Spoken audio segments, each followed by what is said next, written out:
Hi, everybody.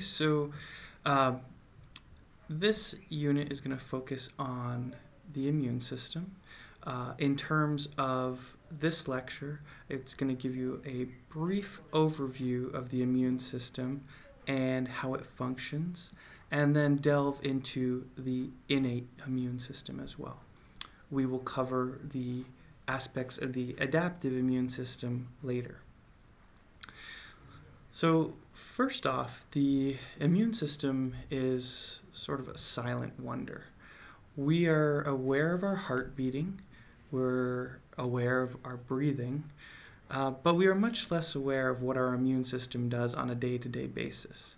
And it protects us from thousands of potentially deadly attacks every day. A good way to start understanding the immune system is to liken it to a castle. Like our bodies, a castle is a fortress and tends to have three lines of defense. One is this moat and drawbridge, and even the castle walls itself. This represents the first line of defense in our bodies. So physical and chemical barriers, like the moat, like the castle walls, like the drawbridge. These physical and chemical barriers can include things like our skin, our stomach acids, mucus, tears, and then things that those tissues secrete, like lysozymes, which are enzymes that help to destroy harmful incoming pathogens. Second are things like guards. We'll draw a few guards here. This is a sword. Here's a guard up here. He has a bow. Okay. Here's an arrow. Okay. So the second line of defense are our guards who stand on the castle wall. See, these guards check everyone coming in and out of the castle, and they prevent things from coming in that shouldn't come in. These represent a second line of defense in our body, which is the non-specific immune response, or the innate immune system. And they include things like immune cells, like macrophages, neutrophils, and then some chemical systems and proteins as well, such as interferons and complement proteins. This line of defense also includes things like fever and inflammatory response as non-specific defenses. So these are things that are always present. They don't have to be learned by the body, and they're always ready to check for foreign invaders. Third, we could think of as sort of the armies or special forces units within the castle. Our third line of defense within our body is the specific or adaptive immune response, and these are T cells and B cells. These could be thought of units that are specifically trained and mobilized to attack specific pathogens, specific foreign invaders. There are many types of T cells and B cells which all work closely together to destroy pathogens. So if pathogens or foreign invaders in our body try to succeed in penetrating the first line of defense, then the second line of defense is ready to act. If both the first and second line of defense fail, then that third line of defense will act. When all three lines of defense are breached, that's when we get sick and subject to disease. So basically, in this overview, what we're trying to say is that the immune system is a set of mechanisms of defense protecting an organism from infection by identifying and attacking pathogens. It's a difficult task since pathogens are always changing. They range in a huge array of varieties, such as viruses, parasitic worms, and they must be detected with absolute specificity because they're hidden amongst normal cells and tissues, and we have to avoid attacking our own normal cells and tissues as well. Parasites are always adapting to our defenses and constantly changing themselves to avoid detection and successfully infect and destroy their hosts as well. Okay, so you can see the innate defenses here and the adaptive defenses here. The innate defenses are we will talk about these later. In terms of the castle, the walls and the moat were these surface barriers, both chemical and physical, skin and mucous membranes. So the skin is considered the acid mantle. It's got slightly acidic secretions that prevent bacterial growth on the skin surface.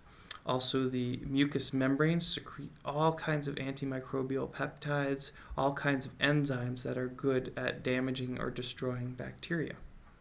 So these are chemical and physical defenses. These are your first line of defense. Then, once you get internal to that, you've got the internal defenses. These are different kinds of cells, phagocytes and natural killer cells, the inflammatory response, antimicrobial proteins that are secreted by cells, and then fever as well. And then the adaptive defenses are split up into humoral response, which is when B cells secrete antibodies to flag things for destruction, and cellular immunity, which is when T cells are activated to directly kill infected or cancerous cells. We'll talk more about this later. Okay, so for a little while, let's talk about our innate internal defenses. So these include cells that are able to basically recognize and attack antigens. Phagocytes, so let me just talk about phagocytosis for a minute. Here you can see a macrophage phagocytosing spherical bacteria. And what happens during phagocytosis is basically the phagocyte adheres to that pathogen or particulate debris. It forms pseudopods that engulf the particle and it encloses it within a vesicle. This can be called a phagosome or a phagocytic vesicle. Then this phagocytic vesicle is transported inside the cell and fused with the lysosome. And the lysosome is filled with all kinds of acid, hydrolase enzymes, all kinds of enzymes that are good at destroying things. And the lysosomal enzymes destroy these pathogenic or antigen particles, leaving inactive residual material. And then eventually this residual material is gotten rid of. Okay, so let's talk a little bit about the phagocytes. These phagocytes are cells that can do phagocytosis. These are basically 4 different kinds of cells. Macrophages, which are the main phagocytes of the body.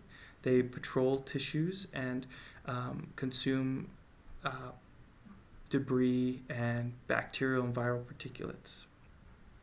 Neutrophils are also phagocytic cells. They are sort of the first responders to infection or tissue injury, and they become phagocytic when they encounter infectious materials. Another type of cell that you've seen before are eosinophils. They're also weakly phagocytic, but they're more important in defending the body against parasitic worms.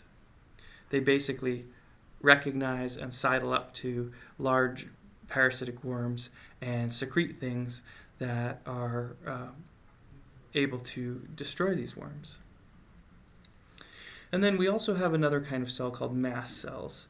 These also are phagocytic, and they have the ability to bind with, ingest, and kill a variety of wide range of bacteria. So going back to our innate defenses here, those are the phagocytes that I just described. And I briefly talked about phagocytosis as well.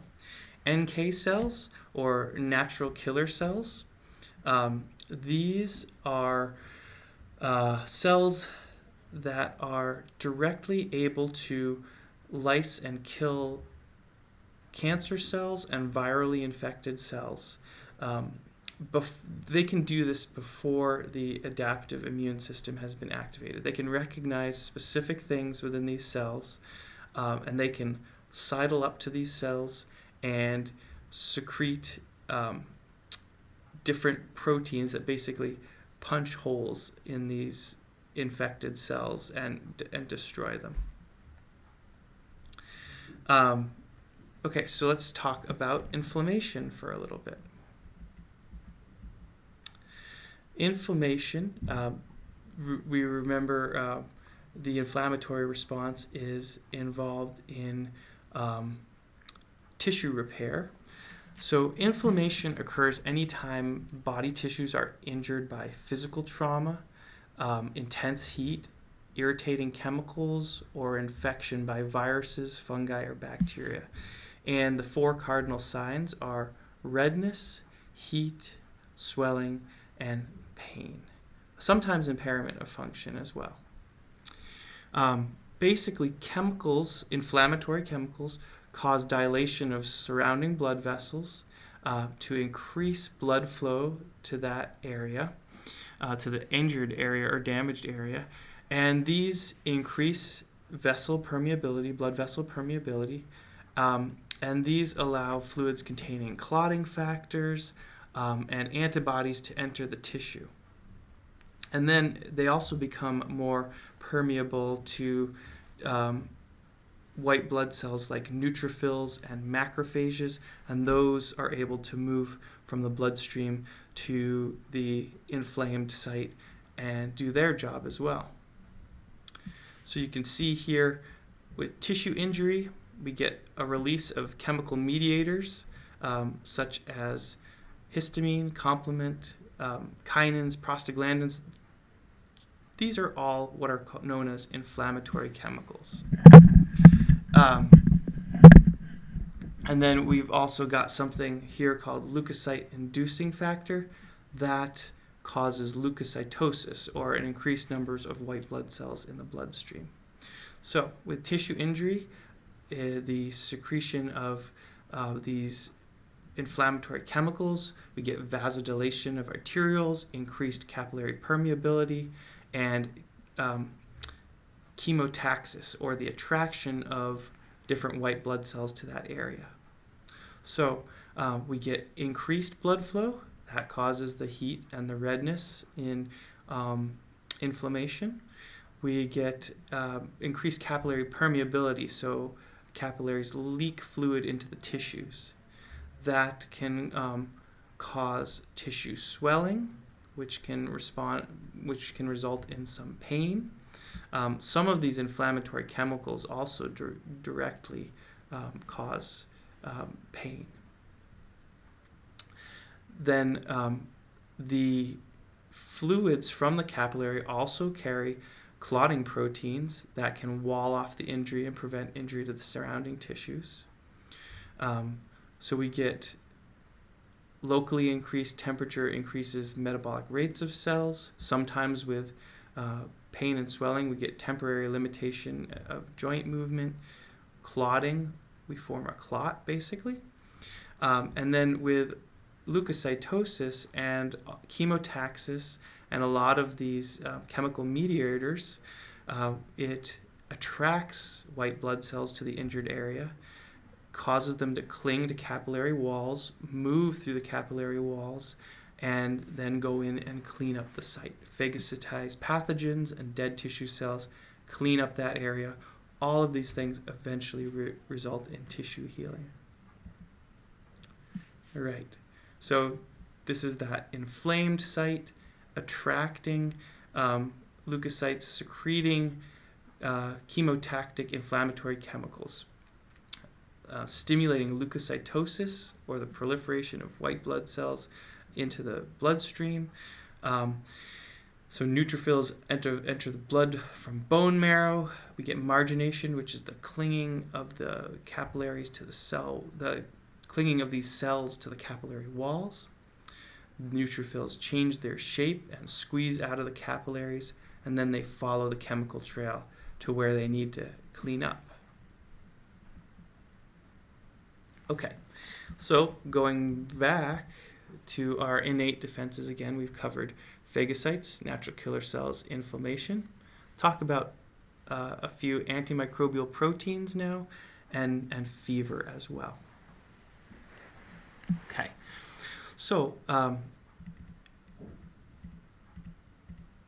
antimicrobial proteins generally enhance innate defenses by attacking microorganisms directly or by hindering their ability to reproduce. And we have two main antimicrobial or internal antimicrobial proteins that we're going to talk about. These are ones that aren't secreted onto epithelial surface. These are ones that are found secreted by cells into interstitial fluids or our blood, excuse me. So the first one we're going to talk about here are interferons. These are small proteins that whenever a cell gets infected by a virus and recognizes that it's infected by a virus, it can secrete these interferons to warn other cells to put up defenses against these viruses. So they're small proteins produced by virally infected cells that help protect surrounding healthy cells. Basically, if a virus enters this cell and this cell gets infected by that virus, this viral nucleic acid can basically turn a switch on. So interferon genes get transcribed, translated, and secreted. So this cell that's infected by virus makes interferon, and the cell might end up getting killed by the virus. But in the meantime, it secretes this interferon, which binds to a receptor on surrounding a nearby cell's surface, and then it stimulates this cell to turn on genes. This is DNA here. Turn on genes to produce antiviral proteins. And what a lot of these antiviral proteins do is they block viral reproduction. So they block the ability of viruses to enter the cell or proliferate once they've entered that cell. Okay, so that's interferons. I will also talk a little bit about complement. This is a group of 20 plasma proteins, so it's pretty complex, that cause a complex cascade of effects. It can be activated when an antigen that could be secreted by a plasma cell is secreted. An antibody is secreted by a plasma cell, binds to a particular antigen or foreign substance. So it can be activated by that antigen-antibody interaction. It can also be directly activated by antigens on a pathogen's surface. Its main effects are cytolysis of microbial cells, so basically lysis, creating lesions or holes in the cell membrane that cause that cell to rupture. And And then it can this cascade of plasma proteins can also cause it can enhance the inflammation effects. It can increase inflammation, and it also can cause what's called opsonization. It can coat, these proteins can coat bacteria or other particulates, and opsonization basically means to make tasty. So it can coat them with proteins that make them more likely to be phagocytosed by phagocytes like macrophages. Complement happens quickly and often before the adaptive immune system has a chance to take effect. Okay. One more thing just to briefly talk about is fever. That was on the list here.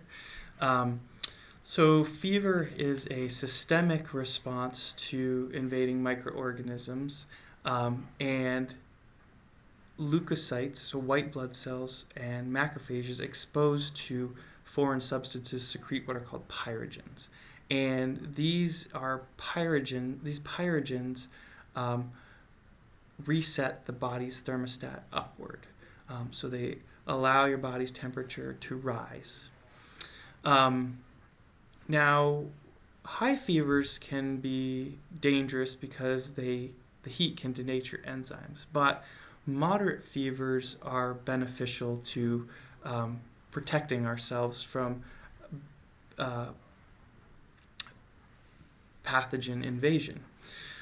So the benefits of moderate fever are that it causes that rise in body temperature causes the liver and spleen to sequester iron and zinc, so to pull these metals out of your bloodstream and sequester them to the liver. And these are often very important metals that are needed for rapid microorganism growth. So it prevents their rapid growth by sequestering those metals. It also increases your metabolic rate slightly, which helps to speed up repair, speed up immune defenses, things like that. All right, so that's a basic overview of our innate defenses here, our innate defenses. We will talk about the adaptive defenses at a later time. Thanks.